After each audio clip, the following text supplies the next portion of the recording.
안녕하세요. 저는 경기도에 살고 있는 올해 20대 중반 돌싱녀입니다. 주변에서는 저보고 아직 어린데 돌싱이냐고 놀라시는 분들이 많아요. 그럴 때마다 제 사정을 다 말할 수 없어 많이 답답했거든요. 그래서 오늘은 엄마가 자주 보시는 사연 채널에 나와 제 가슴속 얘기를 잠깐 털어놓으려고 합니다. 현재 저는 유통업 쪽 개인 사업을 하고 있습니다. 어렸을 때부터 부모님 사업하시는 모습을 보고 자라서인지 그 영향을 받아 20대 초반에 시작한 사업이 지금은 대박났어요. 저는 남들 다 가는 대학은 포기하고 일찌감치 일을 했거든요. 그래서 이혼할 때 또래들처럼 평범히 공부하고 연애도 많이 해볼 걸 후회도 됐어요. 다양한 사람을 좀 많이 만나보고 기왕이면 아주 늦게 결혼했다면 어땠을까 싶습니다. 친정 부모님께서 늦게 결혼하신 편이라 제가 늦둥이 외동딸이거든요. 아무래도 부모님이랑 비슷한 일을 하니까 일하다가 결혼 시기를 놓치면 어쩌지? 하는 그런 조바심에 이 결혼을 서둘렀던 것도 있습니다. 나 좋다는 사람과 결혼하면 됐지 하고 아니란 생각을 한 거죠. 전 남편은 30대 초반이고 평범한 회사원이었습니다.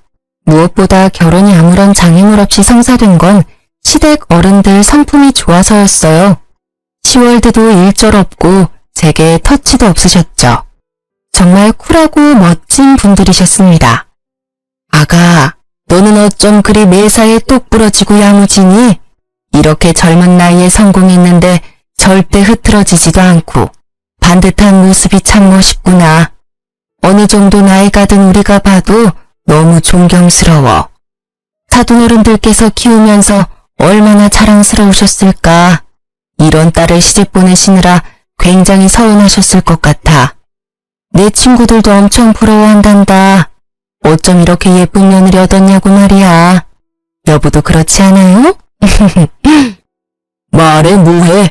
어디서 이런 귀한 복덩이가 우리 집에 왔는지. 이런 날을 맞이하려고 그렇게 우리가 열심히 잘 살았나 싶어. 며느리 앞에서 부끄러움 한 점 없이 떳떳하기 위해서 말이야. 아들, 네가 가장 잘한 일이 소영이를 우리 가족으로 맞이한 거다. 참 고맙다. 아버지는 참, 그것 말고 제가 잘한 일이 뭐 없었나요? 저도 꽤나 열심히 살아왔는걸요. 그래, 우리 아들도 열심히 살았지. 집안까지 힘들게 대학 왔다 갔다 하고 졸업까지 무사히 했잖니. 엄마 아빠는 멀어서 네가 금방 포기할 줄 알았거든. 아유, 당신은 애 대학 이야기 좀 그만 우려먹어요. 우리 아들 또 얼굴 어두워지네. 근데 요즘 말하는 신여성이 꼭 소영이를 보고 하는 말 같아. 어떻게 남편한테 못 만들어 오라고 집을 턱 해올 수가 있니? 신혼집을 알아보다가 마음에 드는 곳이 없어서요. 결국 제가 가지고 있던 아파트에 살자고 했거든요. 투자용이었는데 마침 결혼하는 시기가 맞아 떨어졌던 거죠. 시부모께서는 그런 저를 엄청 기특해 하셨어요. 20대에 집 해오는 며느리가 세상 어디 있냐고 너무 좋아하셨죠. 30대도 아니고 20대에 신혼집 해오는 며느리가 세상 어디 있니? 소영아, 정말 멋있다. 너한테 우리가 뭐든 다 해주고 싶어. 너 갖고 싶은 거나 필요한 거 있니? 원하는 거 다 말해보렴. 그래, 소영아. 부담 갖지 말고 말해줘. 이제 소영이도 우리 딸이잖아. 부탁할 게 있으면 언제든 말해다오.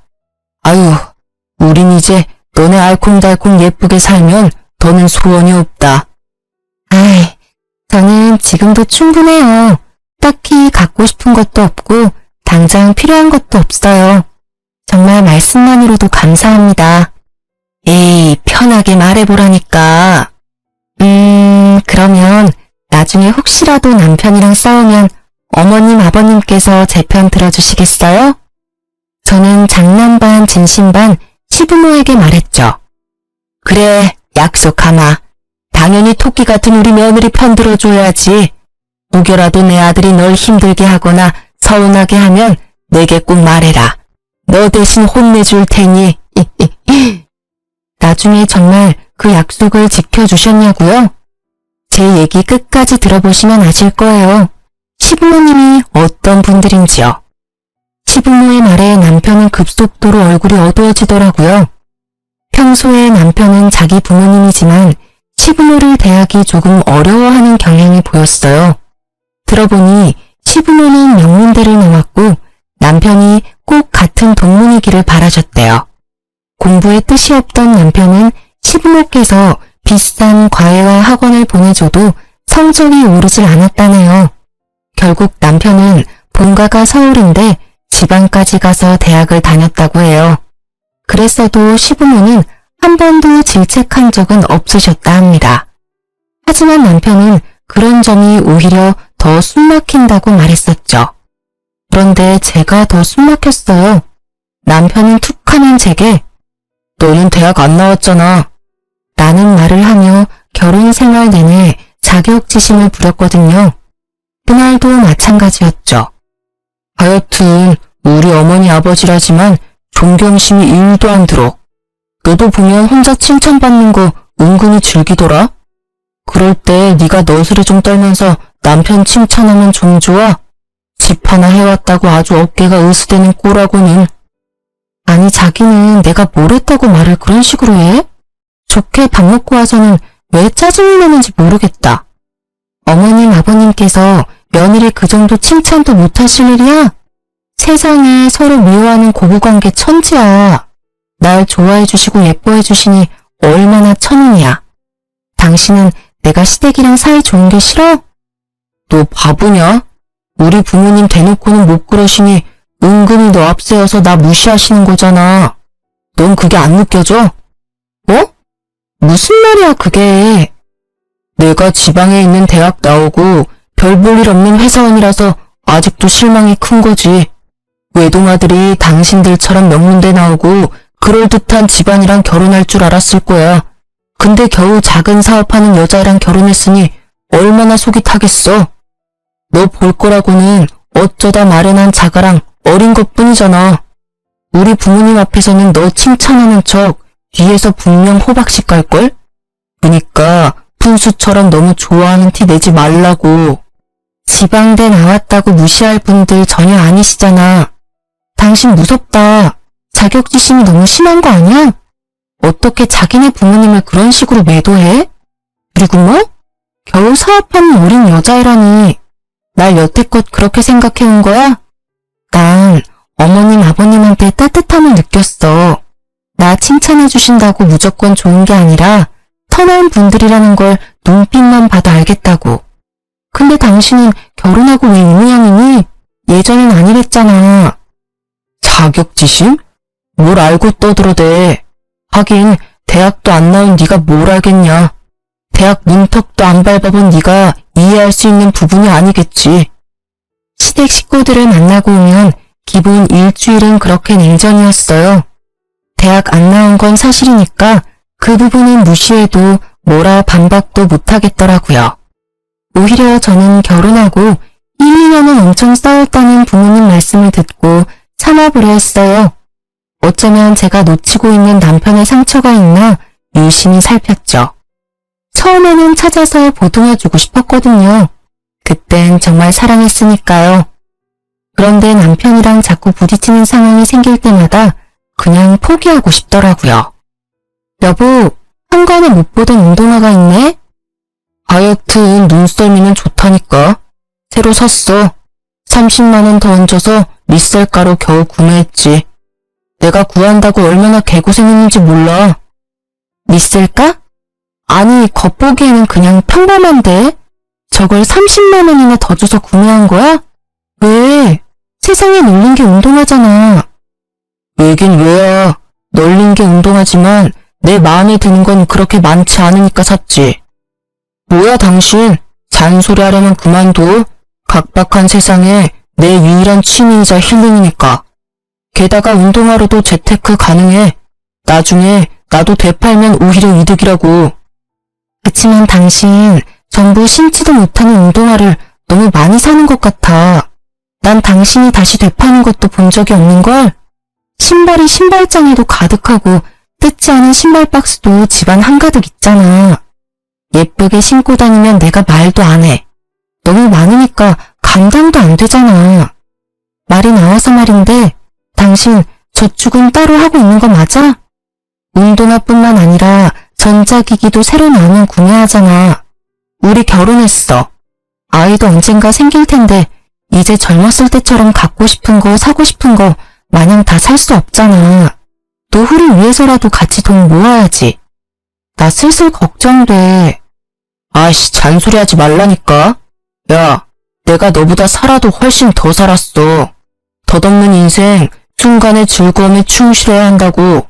뭐 가는데 순서 있나? 내가 당장 내일 죽을 수 있는데 맘대로 사고 싶은 것도 하나 못 사? 하긴 네가 뭘 알겠어. 대학도 안 나오고 허구한 날 중고 사이트에서만 물건 살 줄 아는 네가 내 기쁨을 어떻게 알겠냐고. 아, 뭔 수준이 맞아야 대화를 하지. 뭐야, 그럼 뭐 나랑 수준이 안 맞다는 말이야? 말 다 했어? 야, 됐고. 나도 너 터치 안 할 테니까 돈 가지고 나 터치하지 마. 소비도 저축도 나 알아서 한다고. 남편은 언제나 전자제품이나 운동화 신상이 나오면 눈이 돌아갔어요. 그런 물건들은 오래 잘 쓸 수 있으니 처음엔 저도 신경 안 썼죠. 그런데 결혼하고 보니 남편은 하나 구매해서 오래 쓰는 게 아니라 있는 물건도 무리해서 할부로 구매하더군요. 생활용품이나 안 쓰는 물건들 중고로 사고 파는 저로서는 남편이 너무 이해가 안 갔죠. 전 진짜 돈을 투자해야 할 것 아니면 굳이 지갑을 열지 않았거든요. 그럴 때마다 자린고비라고 은근 놀리기까지 하는 남편이었어요. 친정 부모님 결혼 기념일이라서 다 같이 식사를 하는데 그날 역시 제 신경을 긁더라고요. 엄마 아빠 생신 축하드려요. 작지만 제가 준비한 선물이에요. 아이고, 우리 결혼 기념일이 뭐라고 선물을 준비했어. 엄마 아빠가 결혼해서 내가 세상에 나온 거잖아. 나한테도 의미 있는 날이지. 그때 남편은 웃음이 터져 말했어요. 웬일로 돈 썼대? 또 중고로 샀냐? 남편의 그 말 한마디에 분위기는 순식간에 싸해졌죠. 중고로 사다니, 당신 지금 그게 무슨 말이야? 저는 애써 화를 참고 남편을 제지시켰지만 눈치가 없는 건지 일부러 그러는 건지 남편은 지 할 말 끝까지 다 하더라고요. 장인어른, 장모님, 제 말 좀 들어보세요. 남들은 이 사람 사업한다고 잘 사는 줄 아는데요. 겉만 번지르르 하지 생각보다 돈이 별로 없는지 엄청 돈을 아껴요. 집 사는데 다 쓴 건지 아님 저 몰래 어디 투자라도 하는 건지 모르겠어요. 허구한 날 돈 타령해서 저 좀 힘들어요. 제가 운동화라도 하나 사려고 하면 그걸 못 사게 해요. 멀쩡한 집이 있으면 뭐해요? 그 안에 살림살이는 죄다 중고 물건인데. 아니, 이 녀석이 자네 운동화도 하나 못 사게 했다고? 친정 부모님께서는 남편의 말에 당황한 듯 하셨죠. 저는 서둘러 농담이니 놀라시지 말라고 둘러댔어요. 집으로 돌아와 얘기하는데 기가 막혔어요. 남편이 저를 깔보는 태도가 심상치 않았거든요. 너 거지냐? 뭐? 거지 맞잖아. 아까 선물도 중고 거래한 거 아니야? 왜? 내가 부모님 앞에서 진실을 말하니 속상해? 아니, 남편 시계 하나 사줄 돈 없으신 분이 왜 부모님 앞에선 여유 있는 척 하시냐고요?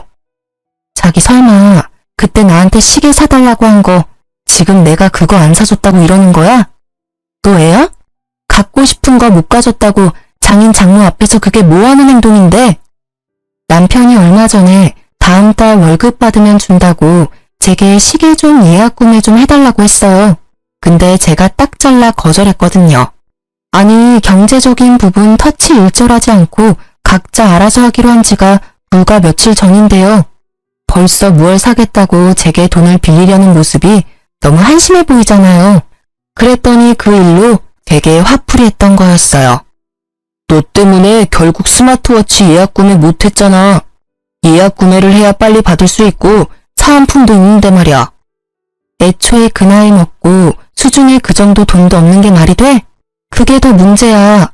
시계를 못 산 건 나 때문이 아니라 당신 씀씀이에 문제가 있는 거지. 이번 기회에 당신 소비 생활을 좀 되돌아봐. 그리고 돈 없어서 장인어른 장모 밥 한 끼도 대접 못하면서 나보고 거지? 그래, 나 중고거래 좋아해. 비록 이 집의 물건들, 물론 백화점에서 산 것들은 아니지만 중고로 샀어도 새 제품이라고. 내가 네 말대로 거지면 이때까지 내가 했던 선물들 내가 다 가져가서 팔아도 되니? 뭐? 그런 게 어딨어. 당신 말대로 해보자고. 내가 줬던 선물들 리셀가 더해서 되팔아서 나도 재테크나 좀 해보자. 남편은 제 말에 화들짝 놀라서 제 앞으로 가로막더라고요. 혹시나 자기 애장품들을 건드릴까 봐요. 저는 아랑곳하지 않고 제가 사줬던 것들을 모두 챙겼어요. 이건 내가 작년 생일에 사준 거, 이건 내가 올해 초에 사준 거. 당신 나한테 그동안 많이도 받았다. 내 두 손 가지고는 모자라겠어. 지금 이 시간에 그 물건들 가지고 어딜 가겠다는 거야? 저는 트렁크에 남편의 애장품들을 모두 실었어요. 정확히 말하자면 제 지분이 있는 것들만요. 여보, 난 진짜 농담 삼아 그런 건데 기분 나빴어? 아유, 당신 앞에서 내가 농담도 못한다. 미안해. 앞으로 거지라는 말은 안 쓸게. 제 차 트렁크 문이 닫히자 남편은 머마려운 강아지처럼 안절부절했습니다. 그게 농담이라고? 그래. 부부끼리 서로 놀릴 수도 있는 거잖아. 난 가벼운 장난이었어. 당신이 하도 절약 모드길래. 사과 똑바로 안 하지? 미안해. 미안하다고. 다시는 거지라고 안 할게. 나 딱 한 번만 봐준다. 두 번은 안 봐줘. 나도 자존심이라는 게 있어. 알았어. 안 건드리면 될 거다냐. 끝까지 적반하장 언성을 높이는 남편을 저는 딱 한 번만 더 믿어보기로 했습니다. 남편은 트렁크를 열어주자 눈치 보며 자기 물건 챙기더군요. 제가 왜 바보같이 미련하게 남편을 자꾸 봐줬냐고요? 계속 서로에게 맞춰 조율을 해나가는 게 결혼 생활이라 생각했으니까요. 하지만 저만 남편에게 맞춰가고 있었나 봐요. 남편은 다른 곳에서 다른 이와 눈을 맞추고 있더라고요. 요즘 야근이 잦네? 피곤하지? 속상해. 당신 얼굴 너무 상했다. 일이 많네. 그 순간 초인종이 띵동 하고 울리더라고요. 아니, 시간이 몇 시인데 초인종이 울려? 내 거야. 배달시켰어. 배달시켰어? 배고팠어. 나한테 말하지. 내가 바로 밥 차려줄 수 있는데. 혹시 당신 나 피곤할까봐 말 안 한 거야? 밤에 먹었을 때 부담 없는 걸로 내가 준비해줄 테니까 앞으로는 배고프면 꼭 말해요. 알았지? 남편은 야근이 점점 잦아지고요. 회사에서 종일 굶는 것도 아닐 텐데 밤마다 엄청 폭식을 했어요. 아니 여보, 먹는 건 좋은데 너무 먹는 거 아니야? 나 좀 걱정돼. 야, 언제는 배고프면 말하라며. 넌 진짜 이랬다 저랬다 하는 게 진짜 문제야. 아우 짜증나. 내가 밥도 눈치 보면서 먹어야 해? 아니, 내 말 뜻은 그런 게 아니라 당신 밤에 너무 많이 먹어. 회사에 요즘 무슨 일 있는 거야? 안 그래도 스트레스 받는데 그냥 잔소리 좀 하지 마. 나 조용히 좀 먹자. 제가 이상 행동을 하는 남편이 걱정되어 한마디 하면 남편은 잔소리하지 말라고 그렇게 성질을 있는 대로 당했죠. 먹는데도 남편 얼굴은 점점 더 얄미워져 갔어요. 그땐 남편 건강이 너무 걱정스러워서 남편이 제게 화내는 것도 기분 나쁘지 않았어요. 성질 부리는 남편 뭐가 예쁘다고 보양식도 자주 해먹였죠. 심지어 보약도 지어줬습니다. 다행히 남편은 챙겨주는 만큼은 어느 정도 얼굴에 활기를 되찾았어요. 반면에 일은 일대로 몰아치고 남편은 남편대로 또 챙기느랴 제가 심하게 알아누웠죠. 여보, 미안해. 오늘만 저녁 알아서 먹을래?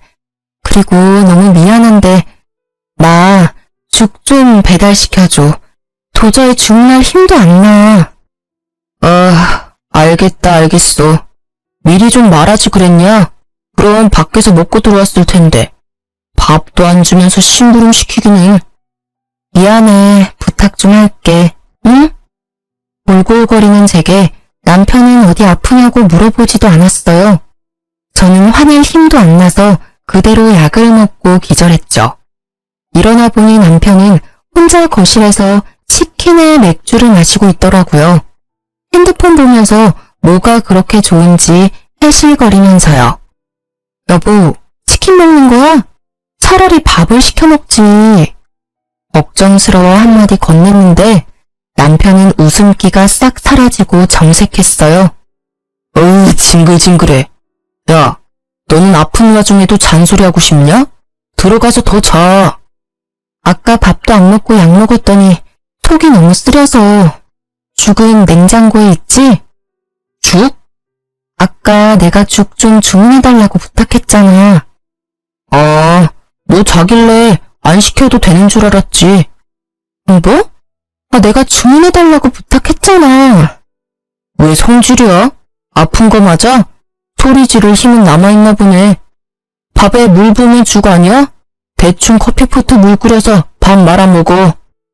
야, 죽 시키는 게 어려운 일이야? 치킨 먹으면서 내 생각은 안 나던? 내가 죽을 손수 끓여달랬니? 아님 포장을 해오랬냐? 그냥 배달앱 들어가서 주문만 하면 되는 거였잖아. 문 일찍 닫으니까 주문 좀 해달라고 그렇게 부탁했는데. 우냐? 겨우 그거 가지고 우는 거야? 아, 진짜 왜 저러냐. 그래, 운다. 속상해서 눈물이 나는 걸 어떡할까 그럼? 당신 죽할 줄 알아? 모르잖아. 부인이 아프다는데 대충 물에 밥 말아 먹으라는 말을 어쩜 그렇게 쉽게 하니? 난 몰라. 당신이 죽 안 시켜줬으니까 나 편의점 죽이라도 사다 줘. 진짜 귀찮게 하네. 귀찮다고? 엘리베이터만 타고 내려가면 바로 있는 상가 편의점도 못 가겠어? 아, 진짜 서운하다. 당신 아픈데 내가 이렇게 무심했어 봐. 아마 난리 났겠지. 또 안 사면 뭘 얼마나 들들 볶으려고 그래? 아, 사올게. 아, 사온다고. 남편은 우는 절 보고 입이 삐죽 나와서는 문을 쾅 닫고 나갔습니다. 보니까 열받아서 나간다고 전화랑 지갑 다 두고 갔더라고요. 저는 일부러 그러는 건지 정말 한숨만 나왔어요. 정이 뚝 떨어졌죠. 지갑을 챙겨서 남편에게 가려는데 남편 전화 톡 알람이 뜨더라고요. 평소 같으면 안 봤을 텐데 아까 남편이 해실거리는 모습이 떠올라서 슬쩍 봤어요. 뭐야, 밥도 안 차려주고 심부름을 시켜?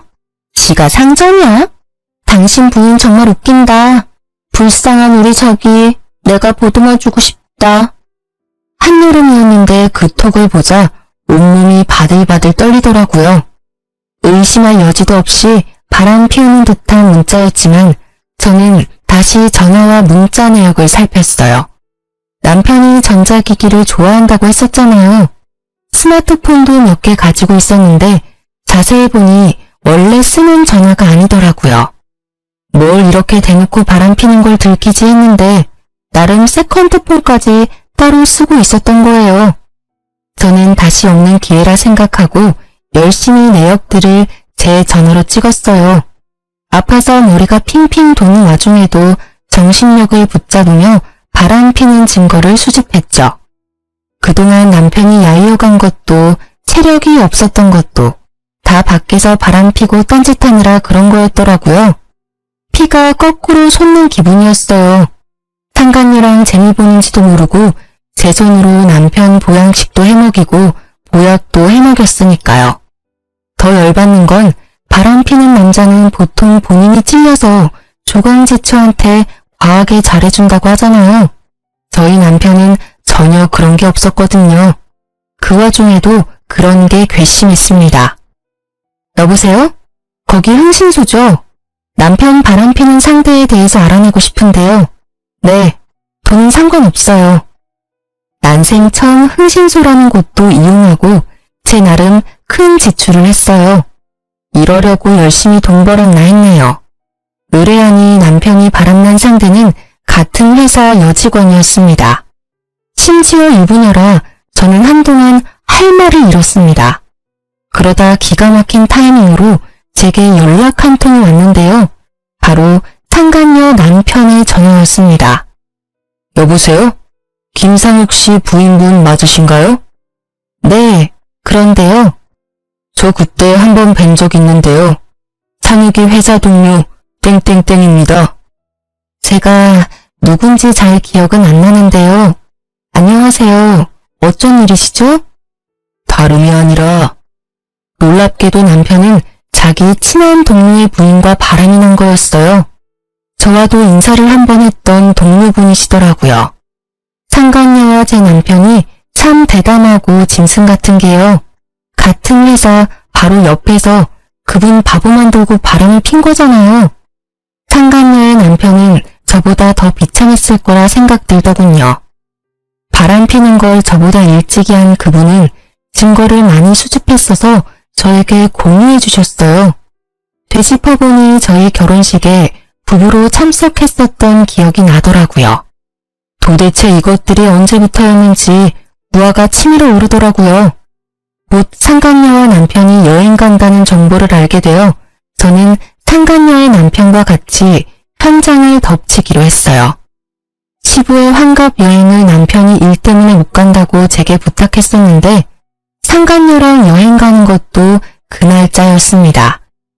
저는 화가 났지만 그래도 인간으로서 마지막 기회를 준다 생각하고 남편에게 물었죠.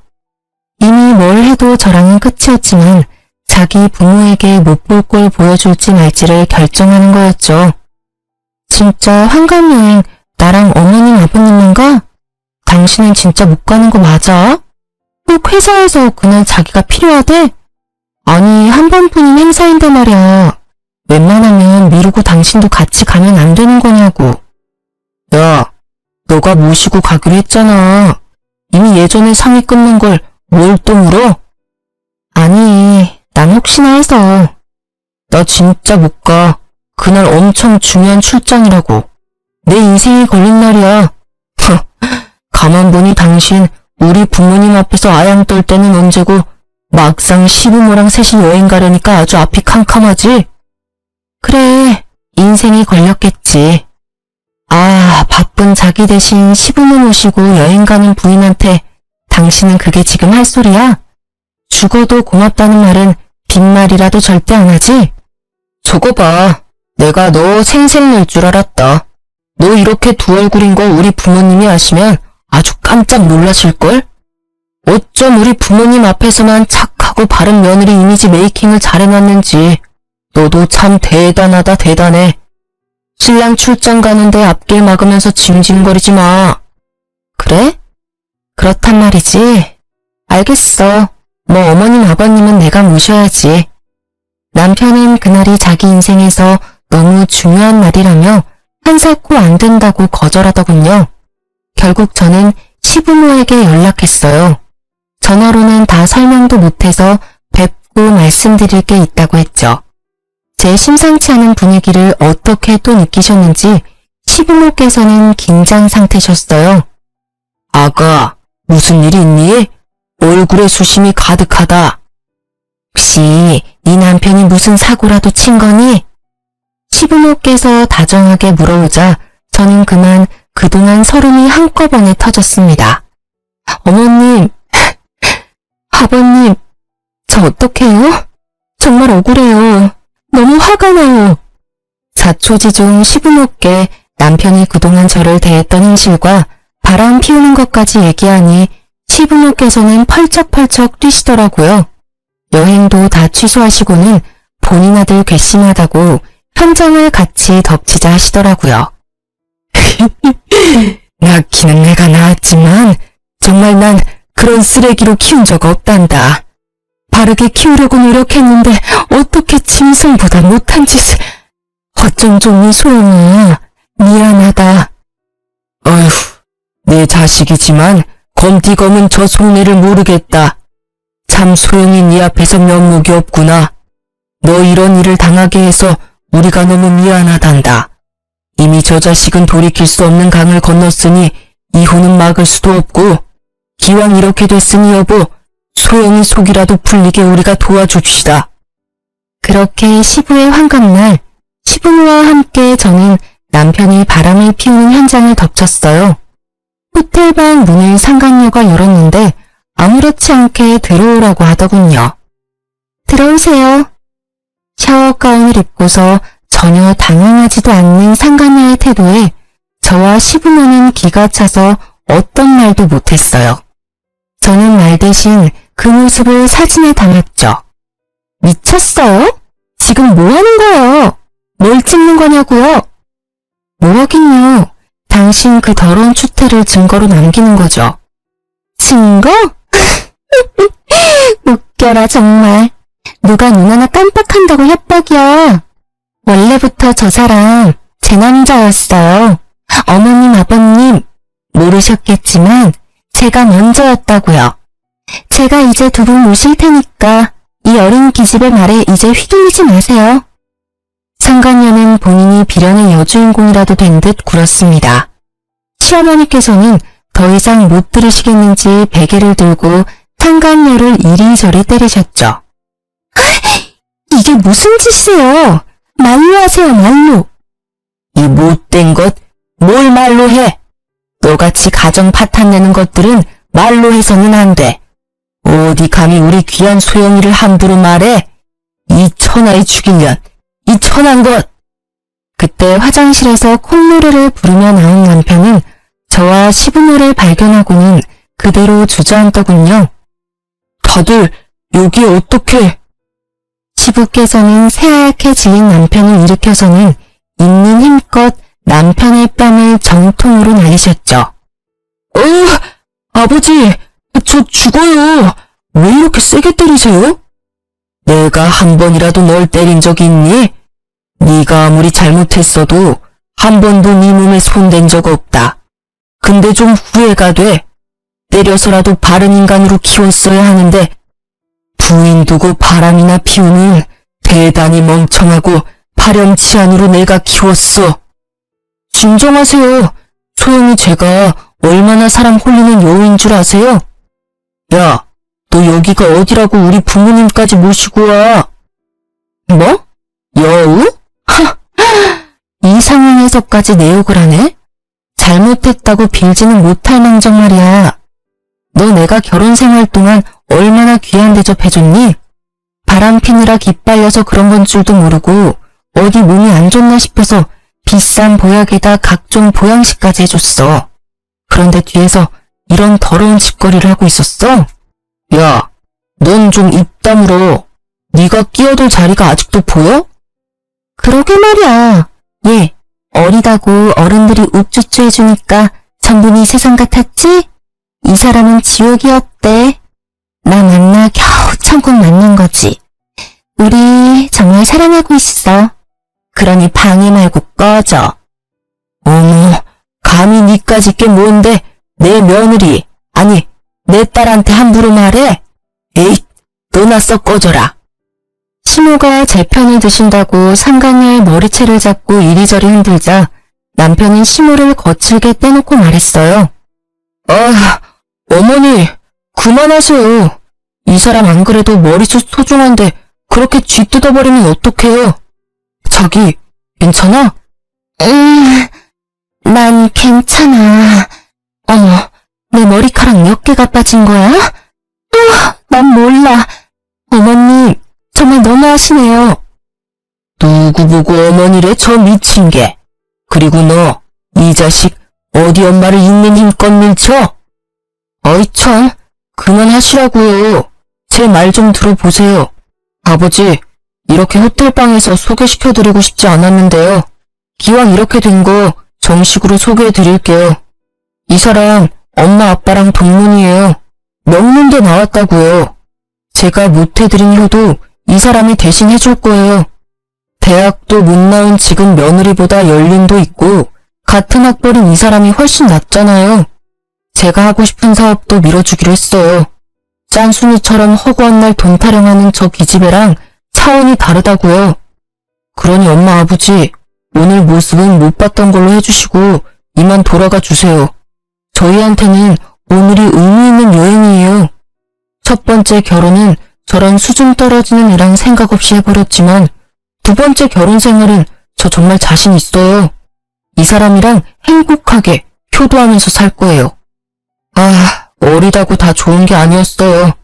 쟤는 연애할 때 잠깐 설레이는 게 다였다고요. 반면에 이 사람은 나보다 나이도 많고 진짜 사람이 진국이에요. 남편은 제 말은 싸그리 무시하고 시부모에게 상간녀를 소개하더군요. 그러자 시부는 뭔가 결심한 듯 말하셨어요. 저런 전화의 쓰레기를 다 봤나? 고쳐 쓰지도 못해 저런 놈은. 소영아, 이만 가자. 저것들이 하는 개소리 이제 더 들을 필요도 없다. 아이씨, 아버지, 진짜 아프다고요. 운동에 성실히 하는 시부가 거칠게 남편 뺨을 날리자 남편이 나가 떨어졌는데요. 상간녀는 제 남편 말고 다른 곳으로 뛰어가더군요. 자기! 드디어 문 밖에서 기다리고 있던 상간녀 남편이 들어왔죠. 상간녀는 개거품을 울며 바닥에 주저앉았습니다. 어머, 여보, 여기를 어떡해? 너희 진짜 가지가지한다. 상간녀는 무릎을 꿇고 지 남편에게 싹싹 빌고요. 친구에게 몹쓸 짓을 걸린 제 남편은 양심은 있는지 고개를 떨궜죠. 네가 어떻게 여기에? 상간녀의 남편은 그 둘을 싸늘한 눈빛으로 바라보다 말했어요. 착각하지 마. 내 와이프 돈 없어. 그리고 저 사람 너 안 사랑해. 바람 피는 사람이 한두 명이 아니거든. 여보, 어디까지 아는 거야? 다 아니야. 오해라고. 전인이 여기로 데리고 온 거야? 그런 거야? 야! 저에게 달려들려는 상간녀의 몸을 잡고 그 사람은 말했어요. 내가 알려줬어. 내가 여기 불렀고. 각오해. 내가 언제부터 알았을 것 같아? 어디까지 알 것 같니? 자기 남편의 말에 상간녀는 부르르 몸을 떨며 흐느끼더군요. 야, 잠깐이나마 동료를 떠나서 친구라고 생각했어. 근데 어떻게 내 부인이랑 이런 짓을 벌여? 미안하다. 하지만 우리 정말 사랑하고 있어. 네가 물러나줘. 곧 다 정리하고 이 사람이랑 합칠 거야. 미안하다는 말은 나 말고도 여기 계신 네 가족분들한테 해야 하는 것 아니야? 다 돼도 모자랄 판에 어디 불륜녀한테 고백을 하고 있어. 이 여자가 널 사랑해? 하하, 웃긴다. 너 얘가 만나는 사람이 몇 명인 줄 알고 그런 섣부른 판단을 하냐? 야, 착각하지 마. 넌 쓰레기들 중 하나일 뿐이니까. 혹시 저 여자가 너한테 돈 얘기했니? 저 사람 땡전 한 푼 없어. 빈털털이라고. 모자란 너 사업해줄 돈도 없고 사랑하는 남자만 여럿이니까 착각 말라고. 아니야, 그럴 리가 없어. 자기야, 나 사랑한다며. 사랑해서 다 해주고 싶다며. 이 자식이 거짓말하는 거지? 남편이 상간녀의 남편을 밀치자 상간녀는 눈을 희번뜩하며 남편의 멱살을 잡고 흔들어대더군요. 이 자식이? 어디 내 남편 몸에 손대? 야, 너랑 급이 달라 내 남편은. 아니야, 아니라고. 자기, 나 사랑한다며. 미친놈, 사랑 이러고 있다. 상간녀의 돌변한 태도에 남편은 현실 부정을 하며 울부짖더라고요. 더러웠지만 지한테는 진짜 찐사랑이었나 봐요. 시부모는 못 볼 꼴을 봤다며 한탄을 하셨죠. 내가 오래 살다 보니 별꼴을 다 본다. 아니 저런 미치갱이들을 다 봤나? 그렇게 대환장 사건은 마무리가 되었고 며칠 뒤 시모가 연락이 왔는데요. 소영아, 우리가 네 편 들어준다 한 거 기억나지? 변호사 연락처다. 너한테 내일 전화 올 거야. 우리가 수임료 다 줬고 변호사랑 충분히 상담해보고 너 하고 싶은 대로 하면 돼. 우리는 일절 신경 쓰지 말고 말이다. 어머니, 이렇게까지 안 도와주셔도 돼요. 저는 죄송한 마음에 그냥 깔끔히 제가 이혼 준비한다고 말했지만 시부모는 안 된다고 하셨죠. 네가 받은 상처 평생 기억날 거야. 시간이 무뎌지면 좀 괜찮겠지. 하지만 어느 날 갑자기 기억이 떠올라 괴로울 거야. 그런 죄를 지었는데 우리가 어찌 편하게 있겠니? 우리가 다 해주고 싶어서 도와주는 거니까 이기적이라서 미안하지만 소영이 네가 우리 도움 좀 받아주렴. 착한 며느리한테 지울 수 없는 죄를 지어 우리가 마음이 너무 괴로워서 그래. 잘못은 그 사람이었는데 왜 어머님 아버님이 괴로우셔야 해요? 저는 정말이지 그게 너무 화가 나요. 아이고, 우리 착한 며느리 어쩜 좋니? 저와 시부모는 부둥켜 안고 한참을 울었네요. 겨우 맘을 추스리고 시부모와 얘기하고 있었는데요. 눈치 없이 남편이 시댁에 찾아와서는 제 바짓가랑이를 잡고 매달렸어요. 여보, 이럴 때일수록 조광지처가 있어야 해. 지금 이거 금방 지나가는 시련일 뿐이야. 그렇죠, 아버지 어머니? 아니, 셋이 그렇게 사랑하는데 저 하나 때문에 헤어질 수 없잖아요. 예? 저 정신 차렸어요. 여보, 나 믿지? 그 늙은 여우한테 내가 잠깐 홀렸지만 말이야. 이제 교훈을 얻어서 다시는 그런 일 없을 거야. 나 2번 실수는 절대 안 하거든. 뚫린 입이라고 정말. 이 웬수야, 부모님 앞에서도 그러고 싶니? 네가 한 짓들을 돌이킬 수 있다고 생각해? 네가 우리 가족 모든 걸 파괴한 거야, 이 못된 놈아. 저는 참지 못하고 남편의 가슴을 마구 때리며 말했어요. 그러자 시모는 조용히 다가오셔서 제 등을 쓸어주시며 말했어요. 결혼할 때 내가 말했던 게 기억나지, 아들? 시모가 의미심장한 말을 하자 남편은 눈물을 글썽이더라고요. 잘 기억나지 않아요. 왜 기억이 안 나? 엄마 아빠랑 약속했었잖아. 그렇죠, 여보? 시모가 의미심장한 말을 하고 시부가 뒤이어 말하셨어요. 결혼 생활에 만에 하나라도 허튼 짓 하면 네가 가진 것들 누리는 것들 이제 없을 거라고 말했잖니. 이 집엔 이것은 이제 없다. 남편의 외도를 알고 나서 시부와 시모는 제일 먼저 남편이 결혼 전 모아놓은 한정판 운동화와 전자기기들을 사람 불러서 다 폐기 처분하셨어요. 시부의 말에 홀린 사람처럼 방으로 달려간 남편은 미친 사람처럼 마구 소리 지르더라고요. 제 목숨 같던 애장품들 없다고 철없이 울면서요. 왜 내 물건에 손대요, 왜? 아버지가 뭔데? 엄마가 뭔데? 이씨, 그게 다 얼마짜린데? 얼마나 내가 힘들게 모은 건데? 이 자식아, 내 집안에 있는 것들 모두 내 것인데 네 물건이 어딨냐? 아버지, 어머니. 이놈아, 네가 아직도 잘못 알아들었구나. 이 집에 네게 더 이상 없단다. 물건도 사람도 말이야. 즉 더 이상 네 부모도 여기 없는 거야. 엄마, 뭐라는 거예요 지금? 내 집에서 썩 나가. 제가 잘못했어요. 죽을 죄를 지었어요. 그러지 마세요. 여보, 내가 진짜 잘못했어. 어? 여보가 하라는 대로 살게. 앞으로 여보 말 충성하면서 살게.